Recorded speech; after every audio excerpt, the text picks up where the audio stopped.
Standard 6th, Lesson number 2nd, Who's the Greatest? Emperor Akbar, or Akbar the Great, is known as one of the greatest rulers in the world, not just because he had a vast empire, a very strong army, untold wealth, but because he was a good human being. He cared for his subjects. He had great respect for scholars, writers, poets and artists belonging to different religions. He was a patron of art and culture. The 9 gems, or Navratnas in his court were famous. Many people believe that, of these 9 gems, Birbal was the closest to the emperor's heart. Akbar loved to pose interesting questions or problems in his court, and Birbal never failed to come up with an equally interesting answer. We don't know whether all the Akbar and Birbal stories that we hear today have any basis in history. They have been handed down over generations mainly by word of mouth. Here are 2 of them. One day, the emperor entered the court with a very serious expression on his face. As soon as he was seated, he said, "I have a question for all of you. What should be the punishment for someone who pulls my moustache?" The court was stunned. Pull the emperor's moustache? It was unheard of. "Flog him. Give him 50 lashes of the whip," exclaimed one nobleman. "That's not enough. Put him in jail without food and water," said another. "Whip him. Beat him up. Hang him. Cut off his offending hands." The agitated courtiers began to cry out. Only Birbal was silent. He was even smiling a little. "What do you say, Birbal? What is your opinion?" "In my opinion, O giver of peace to the world, the offender should be given his favorite sweetmeats." "Raja Birbal, are you out of your mind? Give sweetmeats for such a grave offense?" The courtiers began to say. Birbal smiled and offered an explanation. "Yes, who would be so bold as to pull the emperor's moustache? Only his own grandson." When Akbar heard this, he burst out laughing because that is exactly what had happened in the morning. On another occasion, Akbar was relaxing with some of his courtiers.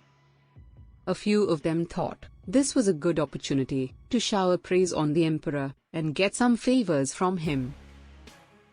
They began to compete with each other in praising Akbar. "You are the greatest of the kings, you are the greatest of the kings, or emperors, that ever lived on the earth. You are the greatest of all the people in heaven or earth. You are as great as God Almighty. You are greater than the God Almighty." Now, Akbar was no fool. He did not care for false praise. He stopped the courtiers and asked, "Do you all believe so?" "Yes," they answered in one voice. "All right, then, prove it to me. Tell me at least one thing that I can do, but God Almighty will not be able to do. Otherwise, you will all incur our royal displeasure. You have till tomorrow morning to prove it." Akbar then left the place, without another look at the courtiers. They were in a proper fix. They thought and thought, but couldn't think of any such thing. In the end, they went to Birbal. When Birbal heard their story, he told them not to worry. The next morning, the court was full. Everyone was curious to see what would happen next. "Well," said the emperor, "have you found a good answer to my question? Or are you ready to leave the court forever?" Just then Birbal stepped forward and bowed low. "Please don't be angry with those who think you are the greatest. There's certainly at least one thing that you can do, but the God Almighty cannot." Akbar looked at Birbal thoughtfully. "And what is that one thing?" "When you want to punish someone, you can banish that person, you can throw him out of your kingdom. But God's kingdom extends everywhere. The Almighty cannot banish anyone from his kingdom."